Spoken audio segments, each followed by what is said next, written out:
Olá, irmãos e irmãs em Cristo. Venho aqui hoje gravar para vocês mais um vídeo do meu canal revelando as profecias da Bíblia. E no vídeo de hoje é a Escola Sabatina, livro de Êxodo, lição número 9, Vivendo a Lei. Antes de eu falar sobre esse assunto, eu preciso da ajuda de vocês para se inscreverem no meu canal revelando as profecias da Bíblia. Deixe seu like, ative os sininhos de notificações para receberem o meu vídeo. Compartilhe com o maior número de pessoas que vocês puderem o conteúdo do meu canal. Preciso da ajuda de vocês. Agora vamos orar para fortalecer cada vez mais a nossa fé. Querido Deus e Pai, muito obrigado por esses minutos e segundos que o Senhor ficará comigo neste dia do Senhor, o sábado do Senhor, que começou ontem ao pôr do sol e que termina hoje ao pôr do sol. 24 horas de adoração e louvor. Por isso, meu Deus, fique comigo nesses minutos e segundos. Faça-me de mim o seu servo para pregar essa lição maravilhosa da Escola Sabatina. Tudo isso agradeço e oro em nome do meu Salvador, Jesus Cristo. Amém. Então, povo de Deus, vamos lá. Vivendo a Lei, lição de sábado. O verso para memorizar. Então o Senhor disse a Moisés: assim você dirá aos filhos de Israel: você virá aos filhos de Israel, vocês viram o que dos céus eu lhes falei. Não façam deuses de prata ao lado de mim, nem façam para vocês deuses de ouro. Êxodo capítulo 20, versos 22 a 23. Deus desejava que seu povo fosse diferente das nações vizinhas. Queria que fosse estabelecido como uma consagrada comunidade de fé sobre sua liderança e autoridade. Todos estariam sujeitos à sua lei. Os juízes seriam nomeados como administradores da lei, e os sacerdotes deviam ensiná-la. O país também teria um papel essencial. Os pais também teriam um papel essencial. Em qualquer cultura, as leis revelam os ideais, objetivos e caráter do legislador. Por exemplo, quando o faraó ordenou que os meninos hebreus recém-nascidos fossem mortos, essa lei revelou que ele era maligno. Por outro lado, se um governante decretasse que os jovens de 18 anos deviam receber educação superior gratuita, muitos considerariam isso evidência de sua generosidade e de seu desejo de que o povo prosperasse. A lei de Deus revela quem ele é, ou seja, sua bondade, amor, valores, retidão e suas restrições contra o mal. Assim como a lei é santa e justa, Deus também o é. Ao criar condições para uma vida mais plena, a lei também ajuda a nos proteger de perigos e infortúnios. O respeito a Deus, ao próximo e os valores da vida eram base de seu sistema legislativo. Lição de domingo, o Código da Aliança. No Sinai, com a entrega da lei, Deus estabeleceu a base para ensinar o seu povo que, por meio da conexão com ele, poderia ter uma vida santa. Mas como os princípios da lei precisavam ser aplicados na vida cotidiana, Deus deu leis adicionais chamadas de Código da Aliança. Era a responsabilidade dos juízes zelar por essas leis e aplicá-las corretamente. Com a mente cegada e pervertida pela escravidão e pelo paganismo, os israelitas não estavam preparados para valorizar completamente os princípios de grande alcance dos 10 preceitos de Deus. Para que os deveres expressos no Decálogo pudessem ser mais plenamente entendidos e executados, foram dados preceitos adicionais que ilustravam e aplicavam os princípios dos 10 mandamentos. Essas leis foram chamadas de juízos, tanto porque eram organizadas com sabedoria e equidade infinita, quanto pelo fato de que os magistrados deveriam julgar de acordo com elas. Diferentemente dos 10 mandamentos, foram transmitidas particularmente a Moisés, que as deveria comunicar ao povo. Ellen G. White no Patriarcas e Profetas, na página 260 e 261. Pergunta número 1. Leia Êxodo capítulo 21, versos 1 a 32. Quais regulamentos específicos foram dados a respeito de escravos hebreus, homicídio e lesões corporais? O Código da Aliança ocupa vários capítulos. Êxodo 21, 22, 23 e capítulo 1, verso 19. Todos esses regulamentos e leis tinham o objetivo de conter o crescimento do mal e construir uma sociedade organizada. As leis que regulamentavam a escravidão eram peculiares e não devem ser confundidas com a prática cruel e perversa da escravidão moderna ou medieval.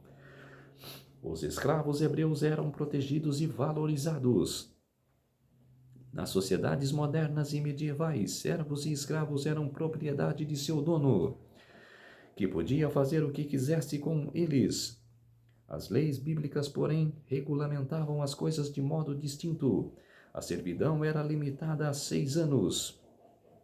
Êxodo 21, verso 1 e 2. Jeremias, capítulo 34, versos 8 a 22. No 7º ano, todos os escravos tinham de ser libertados, a menos que quisessem ficar com o seu senhor. Os senhores também tinham que lhe dar-lhes o descanso no sábado. Êxodo capítulo 20, versos 9 a 10, e prover suas necessidades essenciais. A pergunta no rodapé. Embora na maior parte do mundo a escravidão tenha sido abolida, que de modo alguns de seus requisitos persistem. Não existe, tem ainda pessoas que se tornam hoje escravos. Principalmente fazendeiros lá que têm seus capataz, tem fazendeiros que são de má índole, que são perverso e que faz do seu empregado um escravo.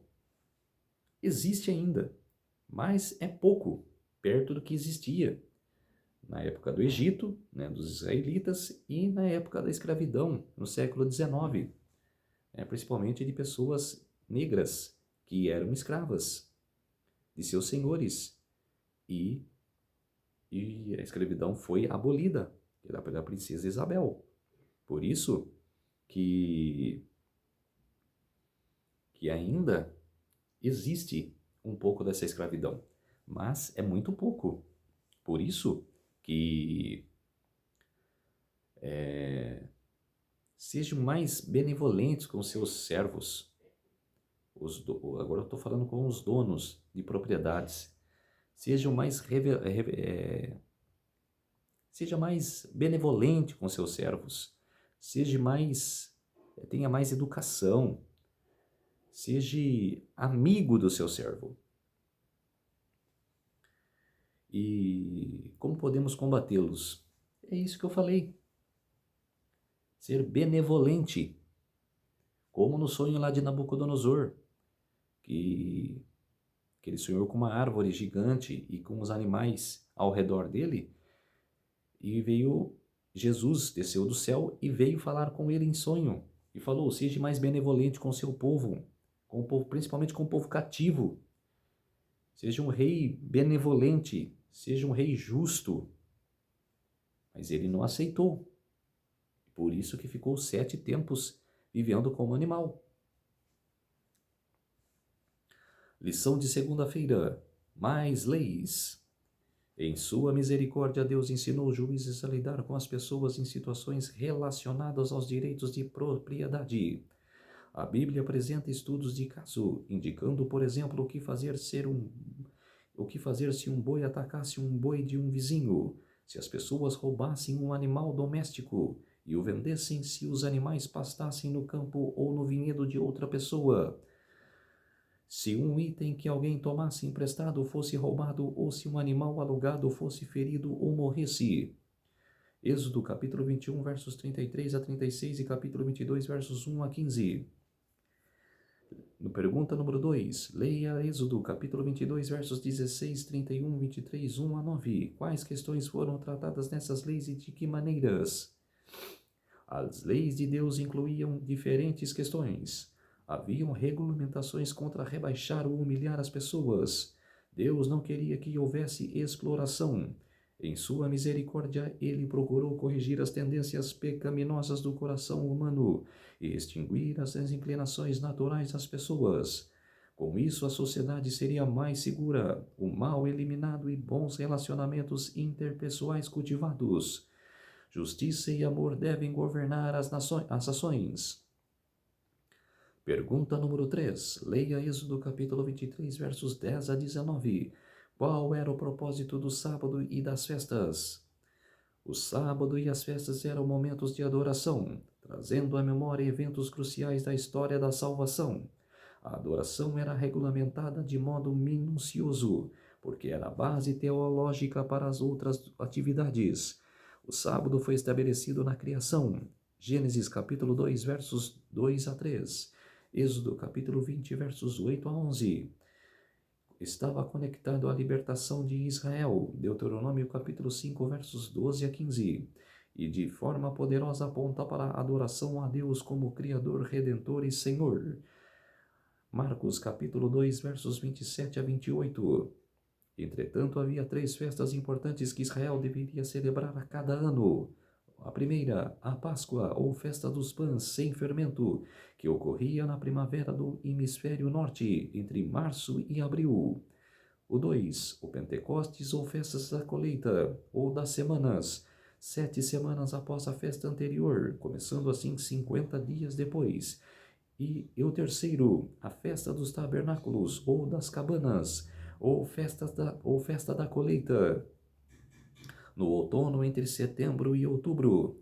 Isso está relatado em Êxodo, capítulo 34, versos 18 a 26, em Levítico, capítulo 23, versos 4 a 44, Números, capítulo 28, verso 16 a 31, capítulo 29, versos 1 a 40, Deuteronômio, capítulo 16, versos 1 a 16. Lição de terça-feira: o plano original de Deus. Pergunta número 4. Quais métodos Deus desejava usar para conquistar a terra prometida? Êxodo capítulo 23, versos 20 a 33. Era a intenção de Deus que os israelitas lutassem por seu novo território. Canaã havia sido prometida a Abraão, Isaque e Jacó, e deveria ter sido recebida como uma dádiva especial de Deus para Israel. O modelo para a conquista da terra prometida foi apresentado durante a travessia do Mar Vermelho. Deus lutou por seu povo e deu a ele vitória completa sobre os exércitos que planejavam destruí-lo. Êxodo capítulo 14, versos 13 a 14. Os egípcios foram derrotados porque o Senhor interveio milagrosamente. Da mesma forma, na época do rei assírio Senaqueribe, Deus derrotou o exército assírio, mesmo sendo vasto, fortemente equipado e bem treinado, mas sem que os israelitas tivessem que lutar. Deus concedeu a vitória porque o rei Ezequias confiou na mensagem divina dada por meio do profeta Isaías. 2 Reis, capítulo 19, versos 35. Isaías, capítulo 37, verso 36. Deus informou a Abraão que a terra prometida não seria imediatamente dada aos seus descendentes, mas somente após 400 anos. Gênesis capítulo 15, versos 13 a 16. Por quê? A pergunta. O motivo estava relacionado à maldade dos habitantes da terra de Canaã. Deus estava misericordiosamente trabalhando com aqueles povos, dando-lhes um longo período de graça para se arrependerem. No entanto, eles continuaram na rebelião contra Deus e seus valores. Por isso, quando a iniquidade daquelas nações estava completa, Deus estava pronto para dar o território aos hebreus como uma nova pátria. Além disso, o Senhor prometeu que expulsaria as nações à frente de Israel por 2 métodos incomuns, mas bastante eficazes. O primeiro, enviando o terror sobre as nações ímpias, e o segundo, com vespas que expulsariam. Antes que os israelitas chegassem ao novo território, seus inimigos simplesmente abandonariam o lugar e fugiriam. Êxodo capítulo 23, versos 27 a 28. O papel crucial na conquista da terra prometida seria desempenhado pelo anjo de Deus. Esse mensageiro era Cristo, que guiou Israel, conquistou territórios e os protegeu. Ele estava na coluna de nuvem que os guiava de dia e de noite, de fogo à noite. Israel tinha que prestar atenção e ouvi-lo porque ele tinha autoridade divina. Êxodo capítulo 23, versos 20 a 23. O desafio à vontade de Deus e a descrença em sua liderança dificultariam o avanço dos israelitas. Pergunta no rodapé. O Senhor deu aos povos pagãos séculos para se arrependerem. O que isso ensina sobre a graça de Deus e os limites da graça para os que se recusam a aceitá-la? Se você orou por uma coisa e Deus ainda não atendeu e demora anos, tempo, para ele cumprir o que você pediu, mesmo assim, não fique bravo com Deus. Continue perseverando. Continue obedecendo a sua lei, obedecendo as suas palavras. E você, um dia, vai receber essa mensagem, a sua resposta. Continue perseverando. E é a mesma coisa, Deus dá o tempo para você se arrepender. Dá o tempo para você voltar para Ele. Ele é misericordioso demais. Mas você precisa obedecer. Você precisa atender o chamado. Lição de quarta-feira, olho por olho. Pergunta número 5. Leia Mateus capítulo 5, versos 38 a 48. Como Jesus interpretou o significado da lei do olho por olho, dente por dente. Como devemos aplicá-la hoje? No Sermão do Monte, Jesus Cristo citou textos do Antigo Testamento com as quais seus ouvintes certamente estavam familiarizados. No entanto, ele falou contra as interpretações rabínicas comuns, que ao longo dos séculos havia se afastado do propósito original dessas leis. Ou seja, a tradição humana não apenas escondeu o propósito da palavra de Deus, mas em vários casos distorceu seu significado e intenção. Pense, por exemplo, nas leis que os fariseus criaram a respeito do sábado. Jesus estava restaurando essas leis a seu propósito original.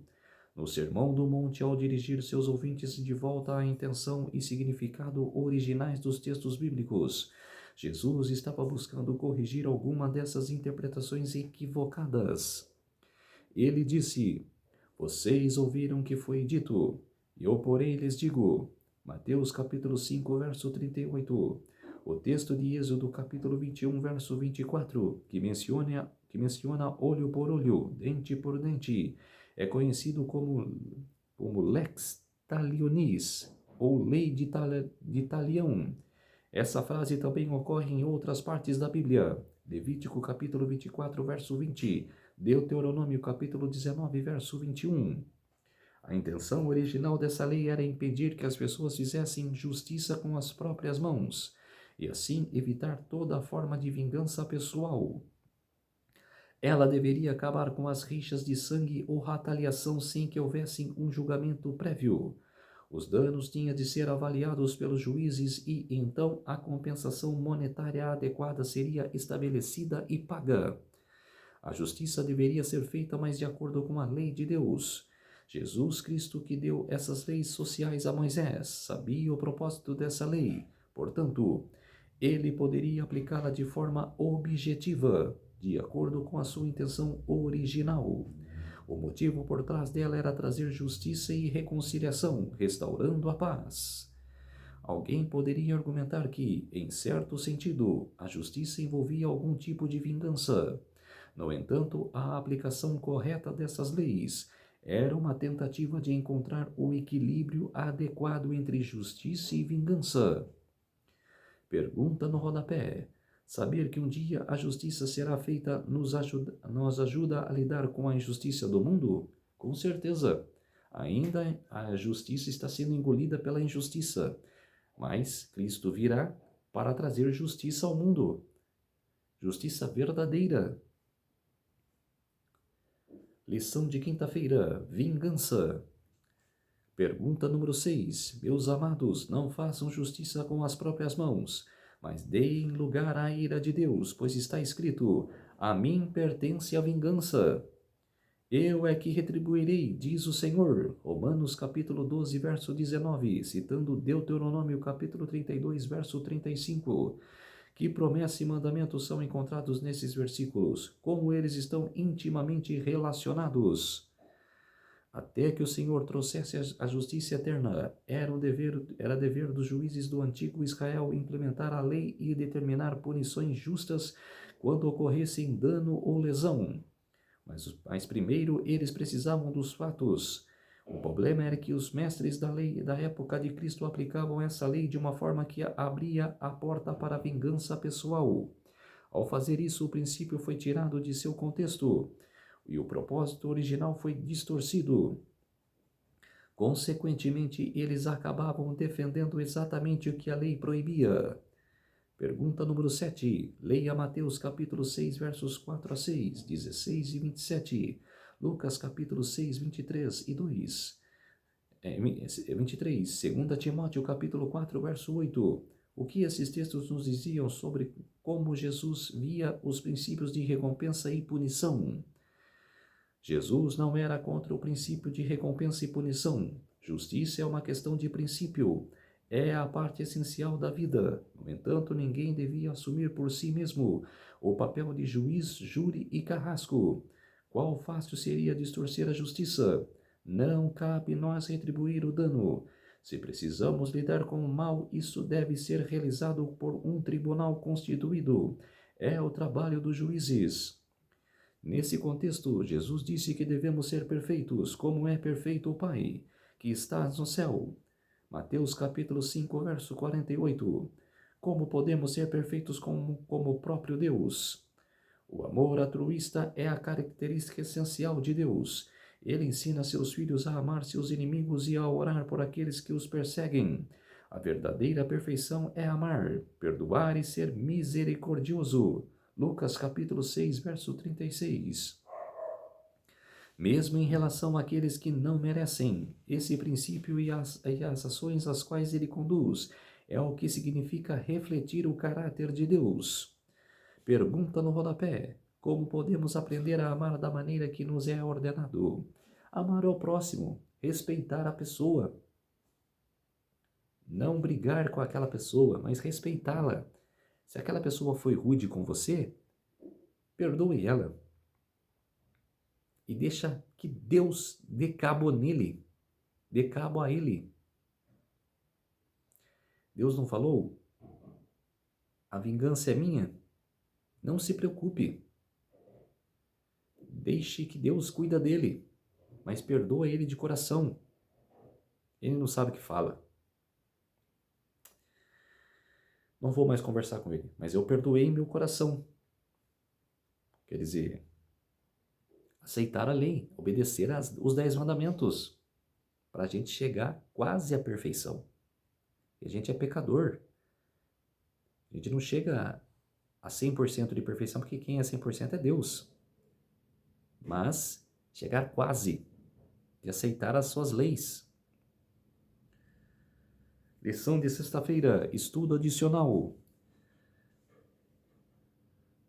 Vivemos no território do inimigo e não de admirar o que podemos ser atingidos por suas armadilhas. Quem não conhece o sofrimento causado pelo pecado? Ixi, com certeza, todos nós conhecemos. Infelizmente, essa é uma parte inevitável da vida. No entanto, Deus nos dá poder para lidar com essa realidade. O precioso Salvador enviará auxílio exatamente quando necessitamos dele. O caminho para o céu é consagrado por suas pegadas. Cada espinho que fere nossos pés feriu também os dele. A cruz que somos chamados a carregar, ele a levou antes de nós. O Senhor permite que venham conflitos a fim de preparar em nosso coração para a paz. O tempo de angústia será uma prova terrível para o povo de Deus, mas será também a oportunidade de todo verdadeiro crente olhar para cima e velar pela fé o arco da promessa ao seu redor. Ellen G. White no Grande Conflito, na página 525. É isso, povo de Deus. Esse foi a lição número 9, Vivendo a Lei. Vamos orar para fortalecer cada vez mais a nossa fé. Querido Deus e Pai, muito obrigado por esses minutos e segundos que o Senhor esteve comigo. Fez-se de mim o seu servo para pregar esta lição maravilhosa da escola sabatina que fala da sua lei, meu Deus, que devemos respeitar e guardar as suas leis. Por isso, meu Deus, muito obrigado por esses minutos e segundos. Tudo isso agradeço e oro em nome do meu Salvador Jesus Cristo. Amém. Então, povo de Deus, se inscrevam no meu canal Revelando as Profecias da Bíblia. Deixe seu like, ative os sininhos de notificações para receberem o meu vídeo. Compartilhe com o maior número de pessoas que vocês puderem o conteúdo do meu canal. Preciso da ajuda de vocês. Um feliz sábado a todos e até o próximo vídeo. Tchau!